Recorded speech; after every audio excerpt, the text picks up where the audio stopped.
throughout the season, Jocelyn has been searching for inspiration. She's looking to go to an uncomfortable place and is just ultimately looking for that next song, that next album. Tedros becomes the sort of conduit for that kind of creative unlocking. I think a lot of the audience will watch maybe the first few episodes and think that this guy is taking advantage of her. By the end, he realizes that she knows exactly what he's doing and she knows exactly what she's doing. I'll just get right into it. This show is about sex and power. Who has it and who thinks they have it. The first episode, which set a season-long trend of the show tantalizing, hinting at what it would become, an incisive look at the sexist dynamics that drive the music industry, before devolving into a lurid show of sensationalism, complete with a slew of BDSM sex scenes and the harmful myth that truly great art emerges from abuse and pain. After 5 episodes, the idol concludes with a picture of Jocelyn as a powerful global star who controls a menacing cult leader, leaving viewers to wonder how the hell she got here. The argument made in the idol finale is that Jocelyn has been the master manipulator the entire time, who appeared to be falling for this dangerous cult leader Tedros, but she was actually holding his strings the entire time. Yes, it is the story that the show intended to tell, and you missed the entire point. I was always intrigued by the idol teasers when they originally came out, and when I found out it was developed by Euphoria's Sam Levinson, I was much more so. Unfortunately, I missed the show when it was announced that HBO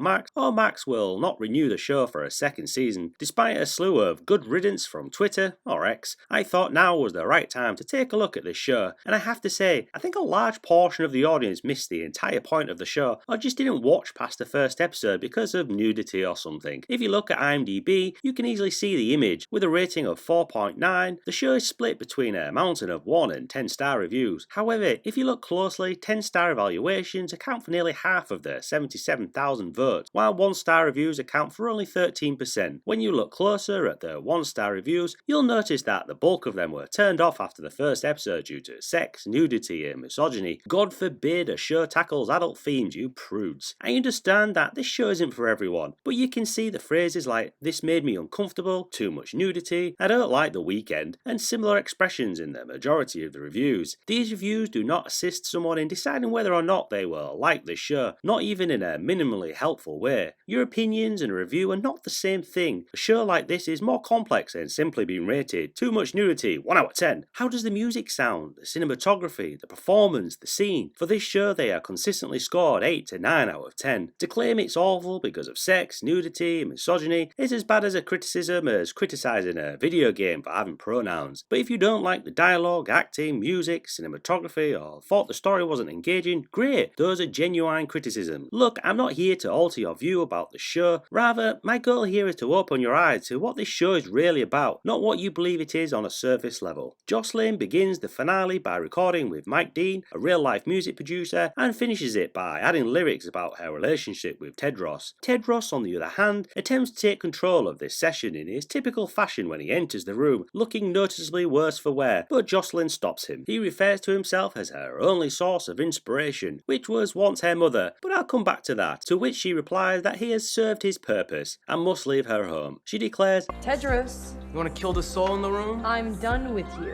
before outlining his elaborate plan, according to which he had been obsessed with her since his jail days and had met her through Diana. As Josh eventually refers to Tedros as a con man and fraud, her assistant and closest friend Leia and former co-star and nemesis Xander are smiling smugly and nodding in agreement. This scene spells out the true master planner in this show, and it's Jocelyn. She is the puppet master of everyone, well, except maybe for the music producer Nikki, but even for her in the end, it's all about money and not personal. That's why Nikki informs Danny, who was meant to release Jocelyn's old song World Class Singer as her debut, that the song has been entangled in legal drama, and suspects that Jocelyn is the one ruining her big break. Just one of many examples that Jocelyn is always behind the curtain pulling the strings for her own benefit. Everyone is just a prop in Jocelyn's career. Danny is supposed to be Jocelyn's friend, nevertheless the first episode demonstrates how good Danny is, as she performs the dance routine better than Jocelyn. However, Jocelyn uses her yardstick to improve herself. She surrounds herself with the best or worst of people, but people she knows who will make her better. This culminates in episode 2 when she pushes herself to the limit on the music video, wanting the dance routine to be extraordinary, even at the expense of everyone else, including her backup dancers. Because at the end of the day, Jocelyn is all that matters. Everyone else's time and energy is secondary. Jocelyn also pretends to be glad for Danny when Nikki approaches her and wants to make her a star, but by exploiting Jocelyn's song, World Class Singer, at first Jocelyn Jocelyn is happy about this until it doesn't benefit her, as previously stated when Nikki pulls the opportunity from her. Returning to the first episode, Jocelyn is having a photo shoot where her boobs are seen. The intimacy coordinator intervenes and says this is not permitted. Arguments follow, eventually prompting Kayam, one of Jocelyn's managers, to lock the intimacy coordinator in the bathroom since he was suffocating her photo shoot. She takes control from the very beginning. She doesn't care that other people may not want to see her naked body. It's Josh's shoot and she'll get those shots she wants regardless of anyone else's opinions. But let us return to Tedros. I find it humorous that people believe Tedros is in command. He is never in control. Jocelyn is skilled at reading people and she understands who she can manipulate, such as her entire entourage, which includes Tedros. Within 24 hours of meeting him, she invites him to her home because let's be honest, Jocelyn is into BDSM and she knows Tedros would satisfy that urge. We also watch Tedros descending on her in the backseat of the car as they drive to do some shopping. It is intended that seeing the show will be unsettling and depressing. Tedros is designed to be despised. Everyone in the show despises him. It's made clear that he's the worst person, and the way he acts to the clerk in the store proves that. Moments later, Jocelyn and Tedros have sex in the changing room. She finishes and goes, leaving Tedros literally holding his penis in his palm. Jocelyn returns to the store and the grin on her face as she realizes Tedros is finishing himself off is priceless. Control is everything in this situation, and Jocelyn has it. Tedros even goes down on Josh again later in the day after her management arrives to analyse Tedros' motives. Jocelyn has complete control, and these scenes are where the penny dropped for me. I know a lot of people claim the last episode contains the twist that Jocelyn is in control, but here is the point for me when I discovered Jocelyn is in complete control here, and everything else is an illusion. It's Josh who uses sex and power, not Tedros. I recall one incident where Jocelyn almost broke character, not because she isn't in control, but because her personal chef trainer is clearly so good. He's feeling her stomach and is impressed by how toned she is, but Tedros, being the douche he is, flips and hits him, telling him he's fired. The trainer responds that he only takes orders from his boss. Jocelyn has a brief moment of self-reflection, continue down the path with Tedros knowing he can bring out the best in her, or keep her personal chef trainer, who she clearly likes, but at the end of it all, her need to be number one outweighs her feelings for this man, and she reluctantly fires him. This now brings me back to Jocelyn's mum. During the dinner with Tedros' cult and Joss, he pries on her past and what was her motivation. He thinks he's unearthing some secret. However, I'm not even convinced the story about her mother beating her is even real. This is shown to us in the final episode when Tedros comes to her dressing room. Jocelyn tells him after they get back together that none of this means as much without you. Tedros picks up a brush from the counter and asks Joss after they've hugged. Joss has touched up her makeup. Did you say this was the brush your mom beat you with?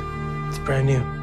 Jocelyn smiles without saying anything. The insinuation seems to be that she has been deceiving everyone the entire time, and that her allegations of her mother's abuse weren't entirely true. This is backed up at the dinner when Tedros grills Xander as to why he never said anything to anyone when Josh was being abused by her mother. He didn't know what to do, but Josh sticks up for him, saying he did what he could, implying that Xander never actually witnessed any of the abuse, and he only knows that what Josh told him. This fact is cemented later. In the basement, Xander is held down and compelled to confess the truth. In response, he brands Jocelyn a liar, and the curtain begins to lift slightly from Josh. Does Xander know the whole truth about her and her power? But she asserts her dominance by zapping Xander with an electric collar, prompting him to withdraw his statement. Tedros doesn't question Josh's intentions because he's now drunk too much of the Kool-Aid, so to speak. All of these examples circle back to the beginning of the video and the final episode when Jocelyn tells Tedros, Tedros, You want to kill the soul in the room? I'm done with you. The song's about. in the final episode, she gives him an out. 6 weeks later, and in the final few scenes, Jocelyn and her new followers are sound checking for her tour. Then, however, a shy Tedros approaches her ticket booth and enters the stadium using a pass left by Jocelyn under his true identity, Mauricio Jackson, showing how she has grown past his fake persona of Tedros. On stage, she introduced him as the love of her life, giving him false sense of security that he is still in charge. Tedros walks on stage, the couple kisses, and Josh tells him,